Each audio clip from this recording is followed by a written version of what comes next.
because, I came here to talk about the voting machine. Otherwise, I mean, you could be here till midnight talking. That's true, and I respectfully, Mr. Chairman, I wouldn't abuse it like that. I've been on the other side of that microphone. I know how long things can take. It's just that on Monday night we got surprised with a new development regarding the scheduling, and I was hoping to address that, but I didn't want to take it away from the precious time I had on voting machines. So you're telling me I got to choose one or the other? Mr. Chairman, if I may, Yeah. Mr. Mulroy, the chairman has said on voting machines that he is going to schedule a special meeting, correct me if I'm wrong, That's a exactly special right. meeting for the sole topic of hearing public comment and discussion on voting machines. Right. That will be separate and apart from our regular routine business meeting. And this will be before any selection is made. Correct. So, and the reason I think the chairman did that was because of what occurred at the last meeting. People didn't necessarily get the opportunity to speak. That's true. And so we're gonna schedule a special meeting for that sole purpose. So I just give you that information in the event it helps you decide which of the two topics you wish to speak on. And Mr. Taylor, Commissioner Taylor, we also have our, Yes, Tim, we you can speak. gotta get the You can dates, speak and about it. the times together, settle that down. but that will be the public. Correct, meeting, right? correct. So we're gonna have our technology, what Commissioner Taylor has formed a technology committee, so we will be talking about technological issues as it relates to elections, and the public is invited to that one too. So that's a separate. I was gonna ask about that meeting before we adjourn today.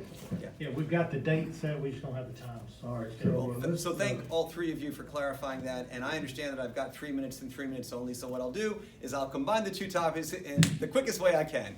So Thank you, sir. you tell me when it's time to start the clock and I'll go. Okay, you just say your name and your address, and then I'll turn the clock on. All right, thank you so much, Mr. Chairman, for your indulgence. My name is Stephen Mulroy. I live at 1035 Perkins Terrace, Memphis, Tennessee.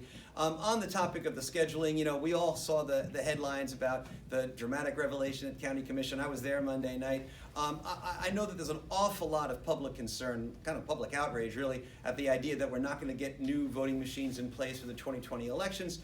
I am not here actually to point fingers or assign blame or anything like that, just to propose a solution and to reassure you that I think a solution is easy to do. I think I've had conversations with a couple of county commissioners and with the county mayor. I am confident that they will be able to find money for the voting machines that is not general obligation bond money, therefore it won't trigger a referendum, a requirement. So with that in mind, keep working, keep doing what you're doing, don't slow down, don't stop.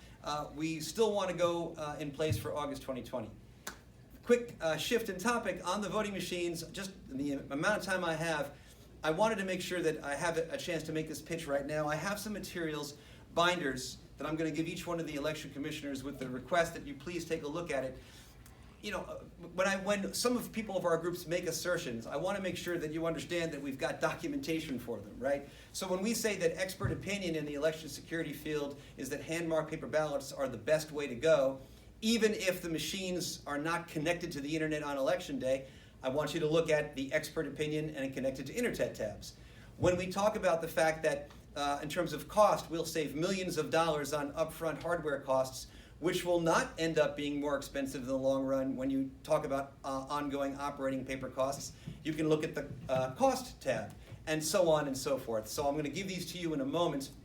What I just wanted to point out here is that some of the objections you've heard about the feasibility and expense of a hand-marked paper ballot system are simply really unsupported by the record. I have myself talked to the people in Hamilton County and Knox County. I've gotten their own estimates of how much it costs or will cost them.